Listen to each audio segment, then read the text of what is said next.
America అధ్యక్షుడు Donald Trump Bharat పై టారిఫ్ల విషయంలో మరింత కఠినంగా వ్యవహరిస్తున్నారు. ఇప్పటికే 50% టారిఫ్లతో భారత్ ఆదాయాన్ని కోల్పోతుంటే తాజాగా స్థానిక రైతులకు మేలు చేసే పేరుతో భారత్ నుండి దిగుమతి చేసుకునే బియ్యంపై కూడా భారీ పన్నులు వేయాలని నిర్ణయించుకున్నారు. ఇది రెండు దేశాల వాణిజ్య సంబంధాలపై తీవ్ర ప్రభావం చూపే అవకాశం ఉంది. అయితే ట్రంప్ కి అమెరికా ప్రతినిధుల సభలో గట్టి ఎదురు దెబ్బ తగిలింది.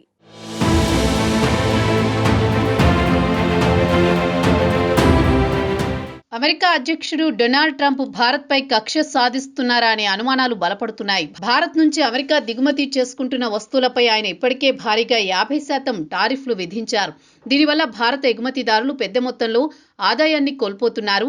ఈ టారిఫ్లు అమెరికాపైన ప్రభావం చూపుతున్నా ట్రంప్ తన వైఖరి మార్చుకోవడం లేదు. తాజాగా ఆయన ఏకంగా భారత్ నుంచి వచ్చే బియ్యాన్ని టార్గెట్ చేశారు. స్థానిక అమెరికన్ రైతులకు మేలు చేయాలనే ఉద్దేశంతో భారత్ నుంచి దిగుమతి అయ్యే బియ్యంపై కూడా భారీ టారిఫ్లు విధించాలని ట్రంప్ నిర్ణయించుకున్నట్టు తెలుస్తోంది. భారతీయ వస్తువులపై ఈ స్థాయిలో పన్నులు పెంచడంపై రెండు దేశాల మధ్య వాణిజ్య సంబంధాలు మరింత దెబ్బతినే అవకాశం ఉంది.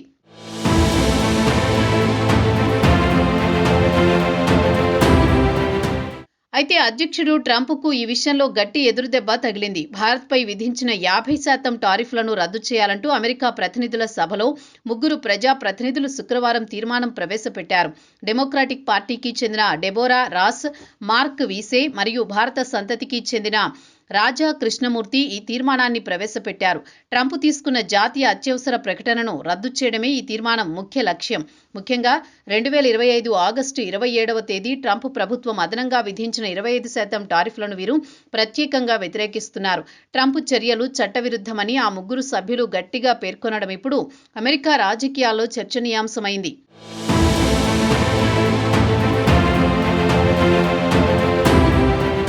ఒకవైపు వాణిజ్యపరంగా భారత్పై కఠినంగా వ్యవహరిస్తోన్న ట్రంప్ మరోవైపు ప్రతిభావంతులైన విద్యార్థుల విషయంలో మాత్రం సానుకూలంగా మాట్లాడారు. భారత్, చైనా వంటి దేశాల నుంచి వచ్చి అమెరికాలో అత్యుత్తమ కాలేజీల్లో చదువుకున్న ప్రతిభావంతులైన విద్యార్థులను తిరిగి స్వదేశాలకు వెళ్లనివ్వడం నిజంగా సిగ్గుచేటని ఆయన అన్నారు. బుధవారం వైట్ హౌస్లో పలు కంపెనీల సీఈఓలతో నిర్వహించిన రౌండ్ టేబుల్ సమావేశంలో ట్రంప్ ఈ వ్యాఖ్యలు చేశారు. అలాంటి విద్యార్థులకు అమెరికన్ కంపెనీలు ఉద్యోగాలు ఇచ్చి వారి సేవలు అమెరికాకే ఉపయోగించుకోవాలని ఆయన సీఈఓలకు సూచించారు. ఈ సందర్భంగానే ఎంతో ప్రతిష్టాత్మకంగా భావిస్తున్న ట్రంప్ గోల్డ్ కార్డులను కూడా ఆయన విడుదల చేశారు. ఇది దేశం యొక్క మేధో సంపత్తిని నిలుపుకునే ప్రయత్నంగా కనిపిస్తోంది.